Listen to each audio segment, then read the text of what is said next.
And a happy Monday, folks. It is June the 29th. We're just a few short days away from wrapping up the first month of the 6-month hurricane season. Of course, it goes all the way to November the 30th. I am Chief Meteorologist Tim Pandages. This is Hurricane Hub Live. Let's get right into it. We do have one area to talk about in the Atlantic. Overall, we'll call it mostly quiet in the basin because the area we're talking about, more likely than not, it won't develop in anything. Out in the Eastern Pacific, last week we were talking about Invest 94E. That is gone, but another wave has moved on in, now has a high chance of developing, and that has now been tagged Invest 95E. So we're going to get into that in our Eastern Pacific segment. Now, out in the Atlantic Basin, again, we go through June, the quietest, well, second quietest month of the 6-month season. You see November there, the percentage of named storms that develop each month, 5% in November. We get a whole 6% in June. It goes up to a whopping 8% in July, but there could be some whoppers in there. I'll tell you that. We're going to talk about Beryl. 2-year anniversary of that developing and becoming a Cat 5 in July, which is very unusual. Up to over a quarter of all named storms in August, over a third in September, and down to 17% of all named storms occurring in October. Of course, the peak of the season, September the 10th. September overall is the most active month. All of the variables are in play, and at their peak, pretty much sea surface temperatures, wind shear, trade winds, that sort of thing. Out in the Atlantic Basin this hour, there's just not much going on at all. Again, there's the intertropical convergence zone, and even that isn't firing up much in the way of convection. We've got a lot of dust out there, too. We'll talk about that in a little bit as well. But we've got a frontal boundary that came off the coast, the U.S. East Coast, over the subtropics, and the far tail end of that is the area that we're watching for possible development. And you can see there is a broad spin here well east and offshore of South Carolina and North Carolina. There is an area of low pressure here, and a lot of times frontal systems do trigger the spin, and this is sitting right over the Gulf Stream. So we do have prominent warm waters here. If it was to try to develop and close off, it could. It's got the water supply to do so.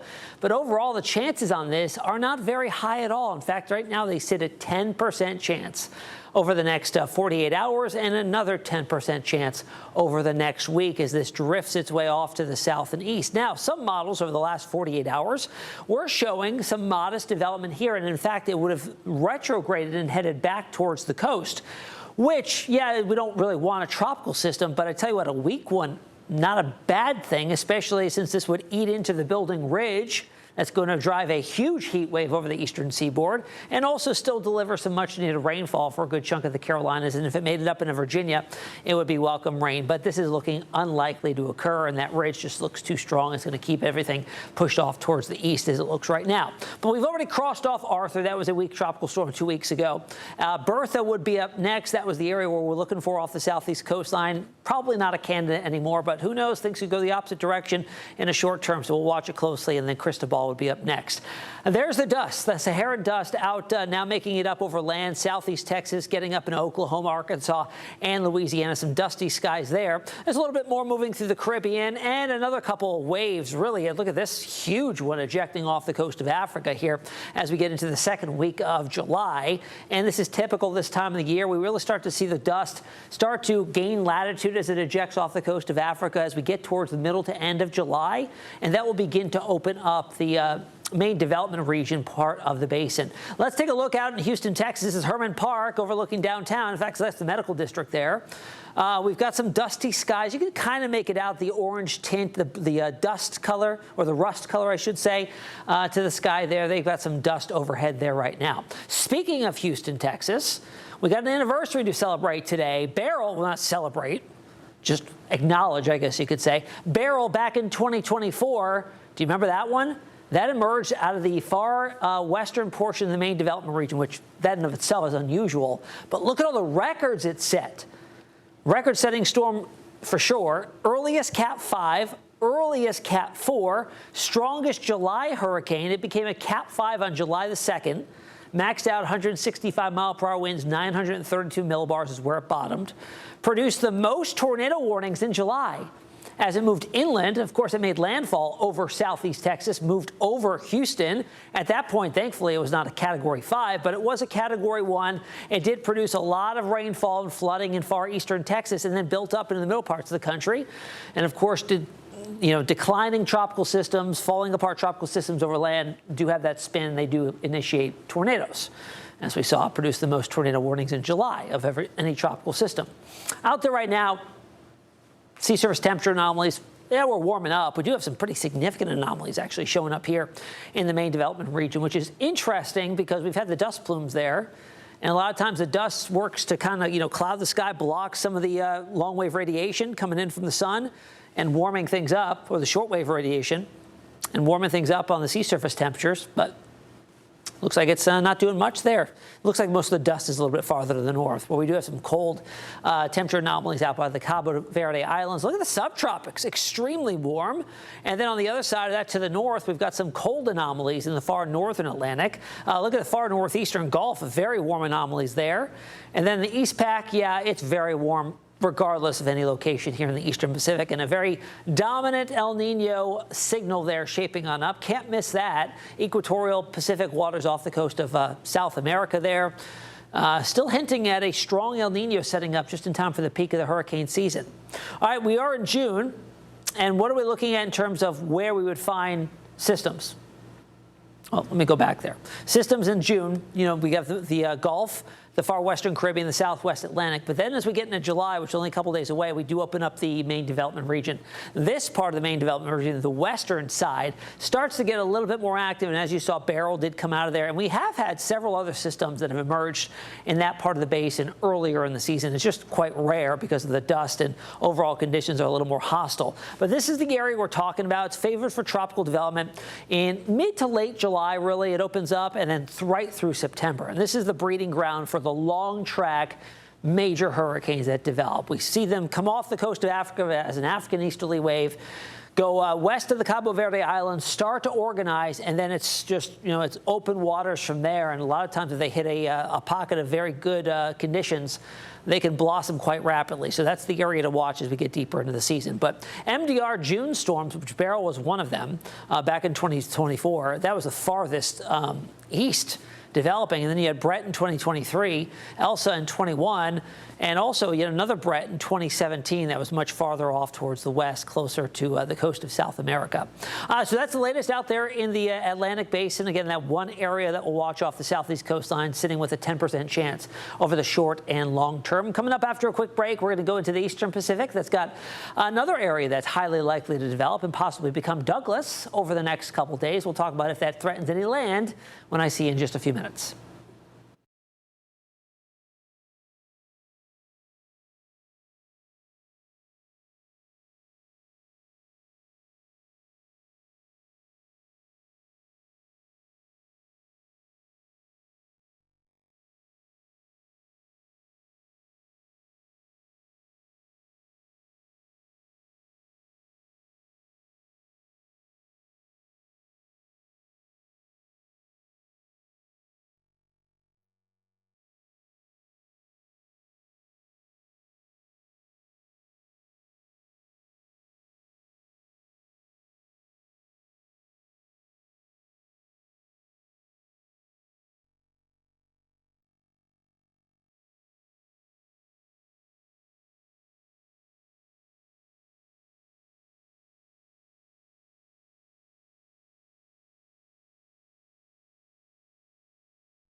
All right, welcome back to Hurricane Hub Live. Let's get a check on the eastern Pacific. Of course, there's much more cloud activity, much more convective activity with the warm waters that are currently in place there. There's one area of interest in AOI that's way out here, not near any land. In fact, here's Hawaii all the way over there to the west. But this one's got an 80% chance over the next 7 days. Within 2 days, it is at 70%. So high odds here of this developing. You can see very broad, kind of broad rotation out here well to the west of the Clipperton Islands. Now, Invest has been tagged Invest 95E.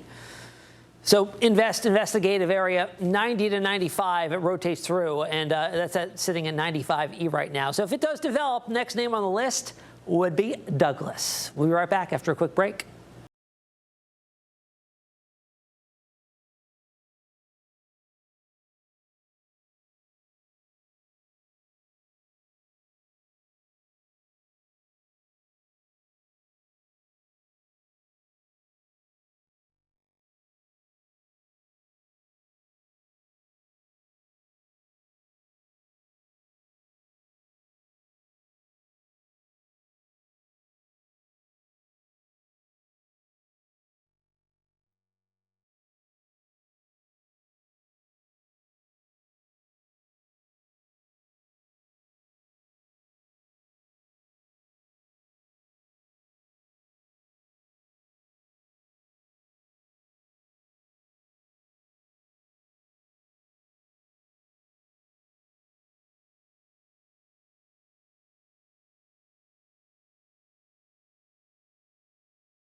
Jess Whitehead joins us, and I want to get this right, Jess.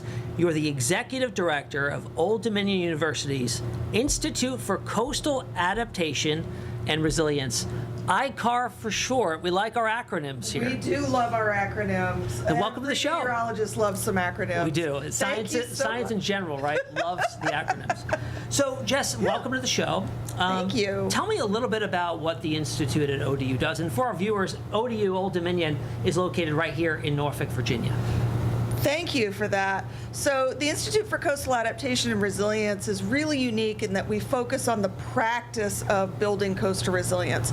So we partner with communities, with localities, organizations, businesses to engage, understand their needs, and then develop and deploy real solutions based on integrative, innovative, and applied research. So we really see ourselves in the university as a catalyst in the Hampton Roads region and for all of coastal Virginia to make sure that we have thriving communities no matter what Mother Nature throws at us. Now, it seems like it's great placement for ICAR here in Hampton Roads. As we talked about before the show, it's one of the most susceptible coastal regions along the eastern seaboard. And explain to viewers why that is. Absolutely. We are right at the mouth of the Chesapeake Bay. And so we have historically for hundreds of years, and even going back to when the many tribes in Virginia were here, it has always been an important location. Right at the mouth of the Chesapeake Bay, extremely strategic. Today we have the world's largest naval base. We have the Port of Virginia. We have 7 different cities in our region. We have 17 localities overall in the Hampton Roads Planning District region, and some of the most historic sites in the United States. We also have one of the highest rates of sea level rise in the United States and the highest rate on the East Coast. So that means that as we go forward into the future, floods that we may have seen in the past have the potential to be higher as the baseline sea level is increasing, as well as the vertical land motion from our land sinking on top of that. So we've got that 1-2 punch going on. Really a double whammy with the subsidence out there. So I brought this up when we talked before the show. Is that a big contributing factor to the sinking of the land across Hampton Roads is that Chesapeake Bay meteor impact? Yeah, we've got the meteor impact. We've also got water extraction going on for our industries here. So those two, again, kind of lead to that compaction. Right now, it's probably about a third of our relative sea level rise. As we look forward into the future, you would begin to expect to see that global rate, the relative rate that you see from things like ice melting that's currently locked up on land or changes in ocean circulation becoming a larger component than the subsidence. Now, I just want to clarify, because that meteor impact, you didn't miss it, that was 35 million years ago, so it's a long, long time ago. Good. But let's get into the flooding aspect of things here, Jess. How do institutions get into drawing the flood maps? You know, they're very intricate here in Hampton Roads, and it can be different from your neighbor just down the street from what your flood zone is. So what kind of goes into that? What do folks look at to draw those? Yeah, so the Federal Emergency Management Agency is the entity that is really going through and approving these maps. And really what they're looking at is what we call H&H, hydrology and hydraulics. So the hydrology is what's the water. For us, a lot of that is the probabilities of certain storm surges, the addition of wave action that might do damage on top of that storm surge, and then the hydraulics of how that water moves through the landscape. So it's a really complicated engineering exercise. Interestingly, we now have private companies that are doing this more and more often and starting to get some different results by really taking modeling approaches to this and trying to get a handle on some factors that are harder for these engineering studies to capture, like really big rainfalls and what happens when you have one of those lower probability but high consequence kind of rainfalls interacting with things like our stormwater infrastructure. So that's really a cool science question of why do we still do science on this? The FEMA flood maps don't couple to the stormwater infrastructure, and we know that the cities have modified so that they are relieving flooding in some areas, and then things happen like leaves back up a storm drain and you might have flooding in a new area. So there's a whole lot of research going into how to do flood modeling better, but right now the real kind of jurisdictional process that holds sway with your mortgage company, which is what everybody at home cares about, is that FEMA process. All right, very interesting. So, Jess, what are some proven tactics for mitigation of storm impacts from either a hurricane, a nor'easter here in Hampton Roads, or like what are some interesting ways that cities and municipalities are adapting to the rising sea level change and overall more impacts from storms? So that is a really broad question, Tim. I think most people understand the concept of a seawall or a bulkhead. That's kind of traditionally, if we go back in history, how we handled that stuff. Let's stick up a big wall. Sometimes there are challenges in that, and sometimes that's the only thing you can do. If you are in a river channel and you have really big ships that go back and forth, a wall is your option. But sometimes if you're a homeowner, you may be living in an area where you want to put up a bulkhead on your property. When you get wave action in these storms, it'll start to scour in front of that and begin to erode the integrity of that wall and start to see that failure. So a lot of what we focus on in ICAR, and in particularly in our partnerships with the Chesapeake Bay Foundation, is how do we use nature to work with us and help out in some of these circumstances. Sometimes, and in Virginia, it's actually, if you go into code, it's the preference. You have to prove, you use a living shoreline, or prove that you can't use one. And those are more natural techniques that use vegetation, that use different kinds of materials, that allow oysters to build up in certain areas. Those are things that aren't going to stop a 15-foot storm surge, but they definitely help with things like dampening down wave action. And in some cases, in places like North Carolina, where they've had recent big storms like Hurricane Florence in 2018, they've been able to find out that these living shorelines end up having less damage after a storm. But it's really dependent on where you live and the conditions of what you're trying to protect. So we work a lot with when can you use those natural and nature-based solutions primarily, and when do you have to use them in hybrid approaches so that your gray approaches, like you have to have a seawall, aren't doing as much damage to the natural environment and the habitat. And that's some of the coolest, most enjoyable work that we do, and it crosses all of the disciplines.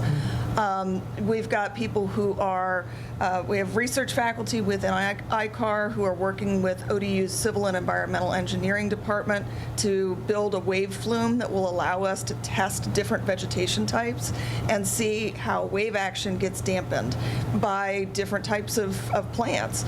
But then we also have people in our biological sciences who are partnering with people in the School of Business. Right now, when you go and all of these cities are trying to put in more of these nature-based solutions, there's one nursery in New Jersey supplying the plants.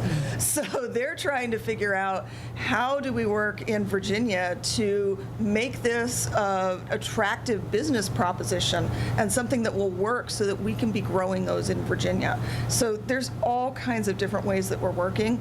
And the coolest thing about ICAR is being able to be that hub where all of these faculty from different departments can be working with people from the cities and collaborating with them to get things on the ground and make sure it's, data to decision.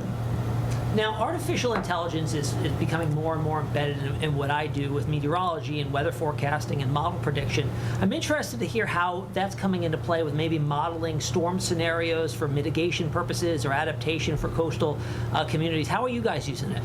Yeah, so right now, we're really, I think, on the forefront of beginning to experiment with how AI can be a value add in these processes. You're absolutely right. A lot of it has been in the modeling arena, particularly in getting into flood modeling, developing better flood maps, doing those really difficult data-intensive things like coupling that stormwater infrastructure or determining how we layer up these solutions. I think a lot of the future is also going to be in helping planners make better decisions. When you are working for a locality and you're making a decision about a project, it's not just the science that comes into it, it's the planning, it's the zoning, it's the economics and the benefit cost. It's really hard right now to synthesize all of those different data points, really, and modeling into something that's useful. And I think that that's somewhere where AI can be of a benefit and something that will help planners be able to process a lot more information than they can currently when they're having to make these decisions. Now, real quick, before I let you go, yeah, what's the most overlooked preparedness in regard to hurricane preparedness measure that you think people just forget about? Buy flood insurance. 100%. Yeah. Absolutely no. And right now, there are no storms in the Atlantic, assuming that we don't see Arthur 2.0 out of some very, very tiny chance. But there's a 30-day waiting period when you purchase federal flood insurance. So now is the best time to price a policy. Your homeowner's insurance does not include flood. You've got to buy it separately. Now, do you think it's necessary even if you're not in a flood zone? Absolutely. Okay. I mean, when we look nationally, it runs somewhere between 26 and 30% of flood damage is happening outside of these mapped flood zones. And it's because of all of these other factors that are harder to layer on together. We especially saw that in a lot of places in Hurricane Helene in Southwest Virginia, Western North Carolina, flooding outside of those mapped flood zones. So if you see water from your house, if it rains at your house, it can flood if you get enough of it. So buy that flood insurance. And if you're not inside a X zone, or I'm sorry, if you're inside the X zone, that area that's outside of a mapped floodplain, you're going to get the best price. And in a lot of the Hampton Roads localities, they participate in the community rating system, which gets you anywhere with our localities between a 15 to a 25% discount on that rate. Fascinating. All right, thank you so much, Jess Whitehead, Executive Director, ODU, Institute for Coastal Adaptation and Resilience. Really appreciate having you on the show. Thank you so much, Tim. It's been a pleasure. All right, we'll be right back.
All right, welcome back to Hurricane Hub Live. Tonight's trivia question: in what year was the very first hurricane warning issued in the U.S.? 1900, 1912, 1865, or 1873? I'll have the answer for you tomorrow night on HHL. Remember, we are here every weeknight at 8 p.m. Eastern, so we'll see you right back here Tuesday night at 8 p.m.